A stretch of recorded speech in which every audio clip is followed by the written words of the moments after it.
అంటే ఇది ఎందుకు చెప్తున్నానంటే, నేను చిరంజీవి గారిని ఎంత కష్టపడేవారు ఆయన కష్టపడి బయటికి వచ్చి ఇంటికి వస్తే నేను అర్ధరాత్రి పూట వెయిట్ చేసేవాడిని అక్కడ సోఫాలో పడుకున్నాను హాల్లో.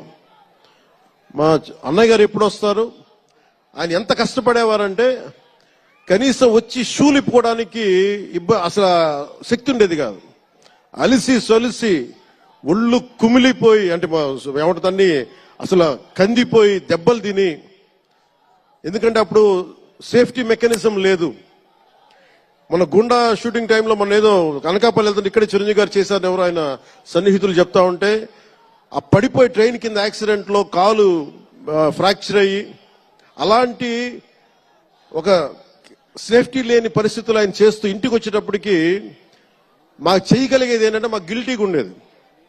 తమ్ముడు సినిమాలో నేను ఎలా ఉండేవాడిని, ఆకతాయిగా తిరుగుతా, అలా నాకు అలా అనిపించేది. నా జీవితం అలా లేననుకోండి.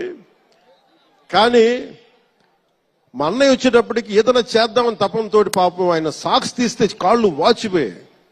ఆ షూ కూడా వచ్చేది కాదు, చెమటతో తడిచిపోయేది. ఆయన షూలు తీసి ఆయన పాదాలు తుడిచి అది చేస్తే మాకు ఒక చిన్నపాటి ఉపశాంతి మాకు లభించేది. ఎందుకంటే ఇంత కష్టపడుతున్నాడు ఇంతమంది కోసం అనేది. అంటే అలాంటి కష్టాన్ని చూసి పెరిగాడు రామ్ చరణ్. అందుకే ఎందుకు ఆయన గురించి చెప్తున్నానంటే, మేము ఎప్పుడూ దీన్ని అహంకారంగా తీసుకోలేం. మెగా అభిమానులు ఇలాంటి పదాలు మేము ఎందుకు మాట్లాడమంటే, ఇక్కడ అందరి హీరోల అభిమానులు ఉన్నారు. జూనియర్ ఎన్టీ, మీరు అందరు సినిమాలు చూస్తారు. రామ్ చరణ్ ఒక సినిమాని ఎక్కువ ఇంకొక హీరోని ఇష్టపడచ్చు, ఒక హీరోని ఎక్కువ ఇష్టపడచ్చు. జూనియర్